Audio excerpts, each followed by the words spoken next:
Hello, I want to do a review of a book that I just finished reading. It's actually a screenplay of a play that just started at the moment. It is called Harry Potter and the Cursed Child, by J.K. Rowling, John Tiffany, and Jack Thorne. Together they wrote this screenplay. It's a play that just started in England at the moment, or London, I think, at the moment. It's based on Harry Potter, and it follows on from the events of the series, and I was so excited to read it because I'm a big Harry Potter fan. I loved it, the books, the movies, and when I finished reading Deathly Hallows, I thought that was it. I thought that was over.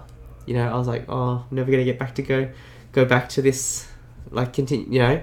But with this book, I got to go back into this world, got to find out more about these characters that I really love, find about new characters and stuff like that as well. Had the best time. So basically, the book came out in Australia on Sunday.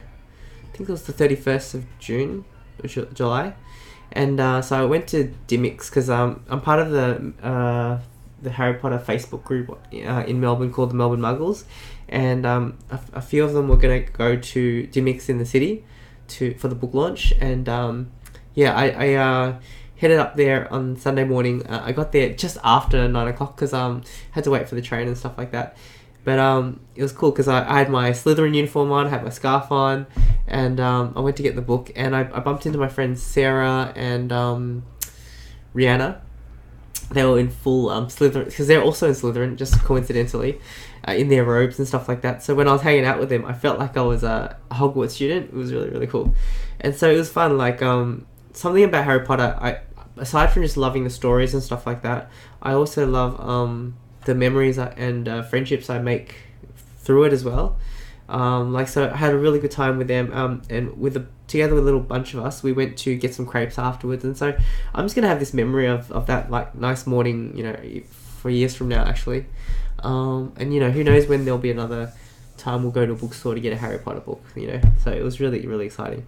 And so now back to the book, the actual review. I was really excited to read it, but at the same time I wasn't sure how I would feel because it is a script, so it's not like a normal novel. And what I found was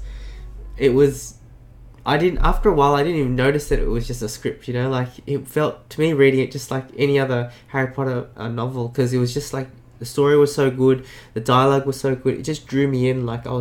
There wasn't a point at all in this that I was bored at all. Everything was I want to know what happens next. Because when I was reading it, I could just imagine the scenes in my head. I was actually it's like playing out a movie in my head, and I had the cast from the movies in the roles mostly. Because I haven't seen the cast in the play, so I don't know. Because if after I've seen the play, I might have them in there. But I had all the Emma Watson and Daniel Radcliffe, all that kind of stuff, all those guys in as the characters. As I was reading, I could just almost see it. It was really, really cool. The story itself was so awesome. I loved it. After finishing it, I won't say too much about it in this review, but I will make a video talking about a few things, a separate one. But I thought it was just a beautiful story. It was just really, really nice. I really, really liked it a lot. The relationships between characters and stuff like that. The new characters that they introduced, I really liked them. Let's just give a shout out to Scorpius Malfoy. I liked him a lot, and Albus as well. I just liked the story a lot. It was really entertaining. I won't say too much about it actually, but reading this gave me the same feeling as reading a Harry Potter book, and particularly Prisoner of Azkaban, which was my favorite of the Harry Potter books. I was so into it. Funnily enough, when I read a book these days, I'm quite slow because I'm distracted. I just read a little bit at a time. But when it's Harry Potter books, I just set aside everything. Except for Sunday, I had some things, some outings with some friends and stuff. But on the Monday night or Sunday night when I got home, I read.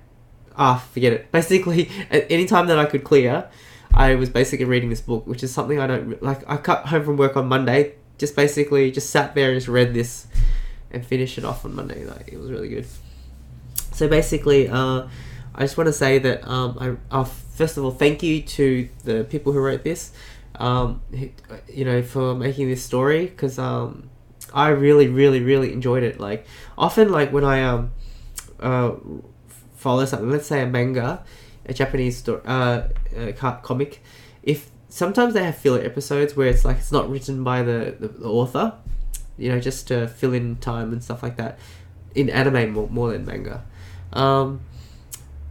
I sometimes when I watch it, I go, I kind of disregard it because it's like, this wasn't written by the person who created it, so I don't really accept that. It's usually because it's not as good as the other ones sometimes, but with this one, I fully accepted it. Like, I just liked what they did with it, and also J.K. Rowling approves of it. She was partly involved with it as well. Like, she was involved with it as well. So, but yeah, I really like it a lot. Like, I'm quite happy to have this as part of the story in my head, like how it happened and what happens after the books and stuff.